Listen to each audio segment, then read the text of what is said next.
بسم اللہ الرحمن الرحیم نحمده ونصلی علی رسولہ الکریم اما بعد۔ سیرت النبی صلی اللہ علیہ وسلم کے مدنی دور کا درس نمبر 78 وراثت کے احکام سے متعلق ہے۔ زمانہ جاہلیت میں وراثت کی بنیاد 3 چیزیں تھیں۔ ایک تو نسب تھا، جس کی بنا پر وہ صرف جوان بیٹے کو باپ کی وراثت کا حقدار سمجھتے تھے اور باقی عورتیں اور بچے محروم ہو جاتے تھے۔ دوسرے نمبر پر وراثت کا مستحق وہ متبنہ کو سمجھتے تھے۔ وہ لوگ کسی کو منہ بولا بیٹا بنا لیتے، اسے وراثت میں حصہ دیتے تھے۔ تیسرے نمبر پر بنیاد ولا تھی وراثت کی۔ ولا کا معنی آپس میں پختہ دوستی کر لینا۔ چنانچہ جو 2 افراد آپس میں حلفیہ قسم کی پختہ دوستی کر لیتے تھے، وہ بھی ایک دوسرے کی وراثت کے مستحق ہوتے تھے۔ زمانہ جاہلیت میں وراثت ان بنیادوں پر تقسیم ہوتی تھی۔ جب آپ علیہ الصلاۃ والسلام کی بعثت ہوئی، قرآن کریم کا نزول شروع ہوا اور اسلام پھیلنا شروع ہوا، تو ابتدائی دور اسلام میں وراثت کے لیے ولا کو برقرار رکھا گیا۔ اس کے علاوہ جب ہجرت ہوئی تو ہجرت کو بھی وراثت کا سبب قبول کیا گیا۔ ہجرت مدینہ کے بعد جب مہاجرین اور انصار میں مواخات کا رشتہ قائم ہوا، تو آپ علیہ الصلاۃ والسلام نے ایک مہاجر کو ایک انصار کا بھائی بنا دیا۔ چنانچہ ابتدائی دور میں یہ بھائی ایک دوسرے کی وراثت کے حقدار ہوتے تھے۔ چنانچہ اس کے بعد جب وراثت کے مستقل قوانین نازل ہو گئے تو اللہ تعالیٰ نے ہجرت کے سبب کو وراثت سے خارج کر دیا اور سورہ انفال میں واضح فرما دیا وَأُولُو الْأَرْحَامِ بَعْضُهُمْ أَوْلَىٰ بِبَعْضٍ فِي كِتَابِ اللَّهِ کہ وراثت کے معاملے میں اللہ کا قانون یہ ہے کہ قرابت کے رشتے کو ہی اولیت حاصل ہے۔ چنانچہ وراثت کا سب سے پہلا سبب نسب ہی قرار پایا۔ اس طرح گویا اللہ کے قانون کے مطابق اب متبنہ کو، اسی طرح ولا کے رشتے، اسی طرح مواخات کے رشتے، ان سب ذرائع وراثت کو ختم کر دیا گیا۔ اب اللہ کے قانون کے مطابق اسلام میں وراثت کا انحصار 3 چیزوں پر ہے۔ پہلا نسب، دوسرا نکاح اور تیسرا ولا، جو کہ ولا کی پہلی قسم سے مختلف ہے۔ نسب کا قانون یہ ہے کہ جو رشتہ دار میت کے زیادہ قریب ہوگا، وراثت پر اس کا حق زیادہ ہوگا۔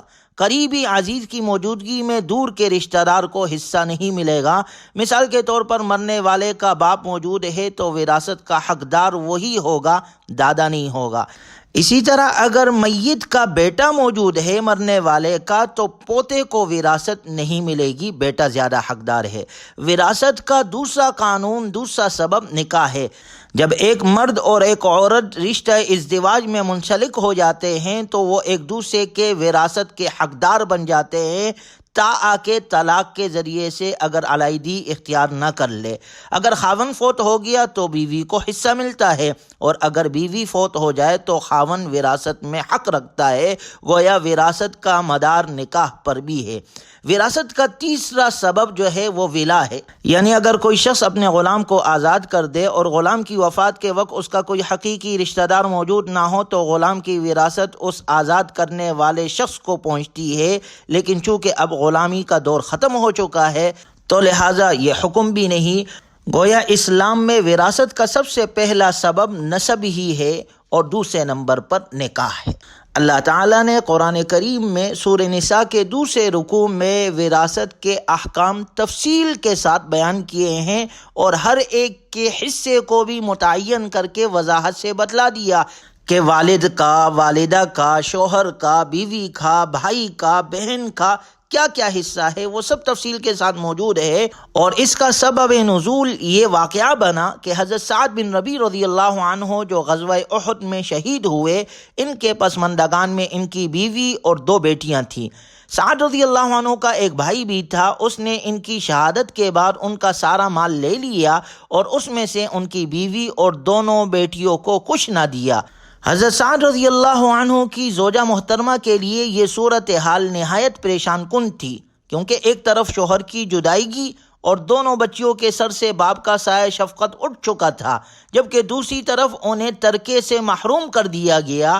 ایک ماں ہونے کی حیثیت سے انہیں سب سے زیادہ فکر اپنی دونوں بیٹیوں کی تھی کہ بغیر مال کے ان کی پرورش شادی اور دیگر ضروریات زندگی کس طرح پوری ہوگی؟ سعد رضی اللہ عنہ کی زوجہ کے ذہن میں یہ بات آئی، کیوں نہ اپنی اس پریشانی کا اظہار محسن انسانیت رحمت للعالمین جناب رسول اللہ صلی اللہ علیہ وسلم کے سامنے کیا جائے۔ آپ علیہ الصلاۃ والسلام ضرور اس کا کوئی بہترین حل نکالیں گے۔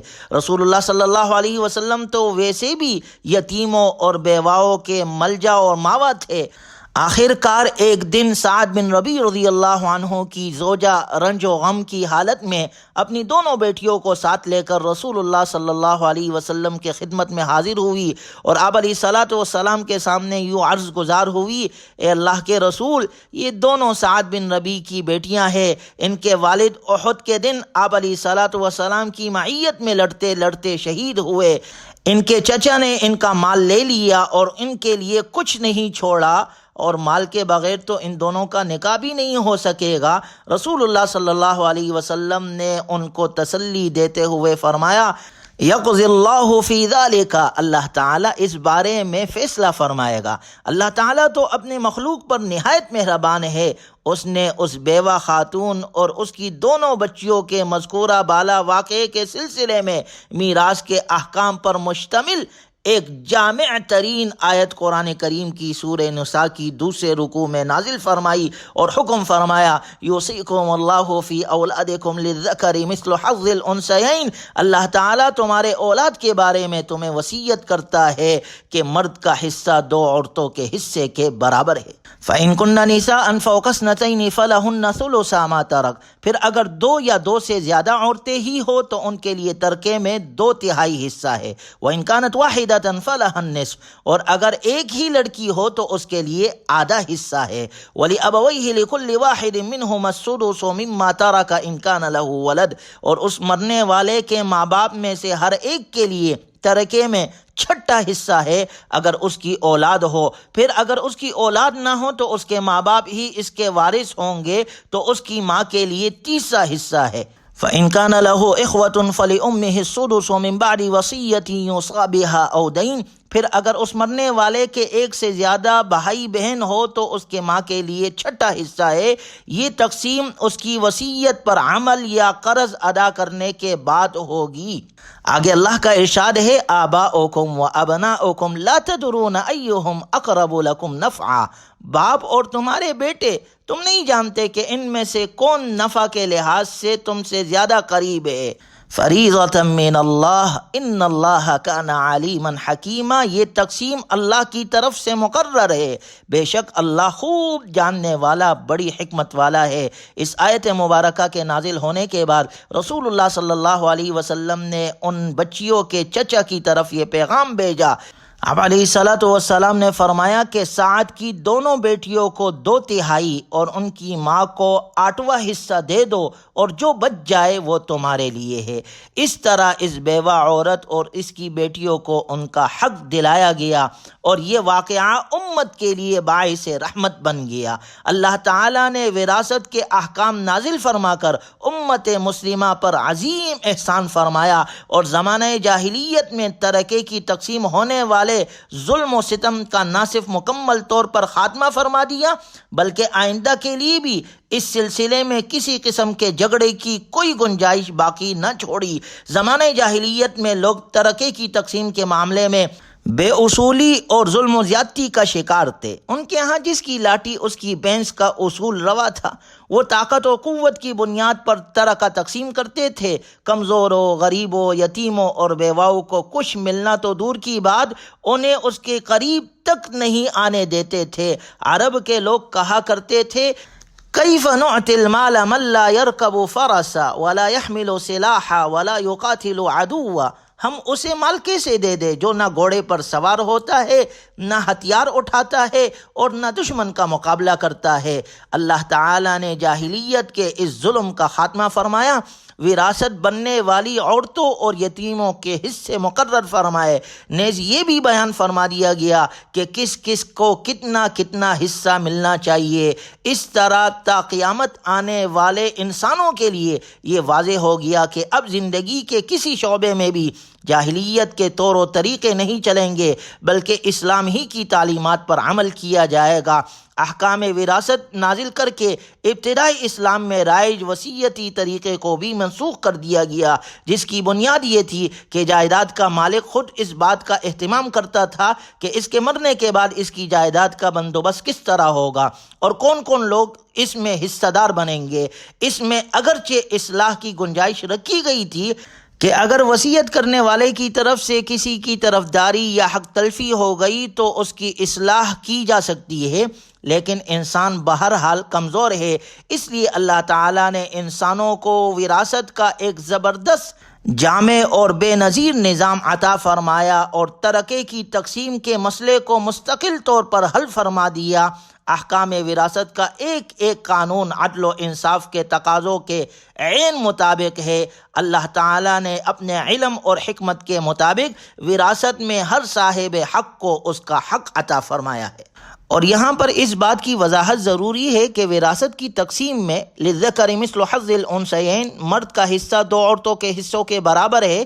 اللہ تعالیٰ کا یہ قانون وراثت بھی فطرت کے عین مطابق ہے اور اس میں بھی کسی فریق کے ساتھ زیادتی نہیں ہے۔ یہ کوئی عورت کی حق تلفی نہیں بلکہ عورت پر ہونے والے ظلم کو تو وراثت میں اس کا حصہ مقرر کر کے خود اسلام ہی نے ختم کیا ہے۔ رہی یہ بات کہ عورت کی نسبت مرد کا دگنا حصہ کیوں مقرر ہوا، اس کی وجہ یہ ہے کہ عورت کے مقابلے میں مرد پر کئی گنا زیادہ مالی ذمہ داریاں ہیں۔ عورت کو معاش کی ذمہ داری سے فارغ رکھا گیا ہے، اس کا نان و نفقہ وغیرہ مرد کے ذمے ہے۔ اسی طرح گھر کا انتظام اور بچوں کے خرچے وہ بھی مرد کے ذمے ہے، جبکہ عورت کے پاس مہر کی صورت میں مال آتا ہے جو مرد ہی ادا کرتا ہے۔ ان ساری وجوہات کے پیش نظر یہ عین انصاف ہے کہ مرد کو عورت سے دگنا حصہ دیا جائے۔ اگر عورت کا حصہ نصف کے بجائے مرد کے برابر ہوتا تو یہ مرد پر ظلم ہوتا۔ شریعت میں مرد اور عورت میں سے کسی پر ظلم نہیں کیا گیا اور انہیں ان کی اپنی اپنی حیثیت کے مطابق حصہ دیا گیا ہے۔ اور پھر غور کیا جائے، یہ آیت مبارکہ جو وراثت کے بارے میں نازل ہوئی یہ تو عورت کے حقوق ادا کرنے کے لیے نازل ہوئی، لہٰذا ہمیں بھی یہ حکم ملتا ہے کہ ہم وراثت کو صحیح طور پر تقسیم کرنے والے ہو، اپنے بہنوں کا حصہ دینے والے ہو۔ آج کے معاشرے میں بھی عورتوں کو حصہ نہیں دیا جاتا، لہٰذا اس سے اپنے آپ کو بچائے۔ جس کا جو حصہ ہے وراثت میں وہ پورا ادا کرے، اللہ کے احکامات پر عمل کرے۔ اللہ تعالی ہمیں کامل طور پر دین پر چلنے کی توفیق نصیب فرمائے۔ وآخر دعوانا ان الحمد للہ رب العالمین۔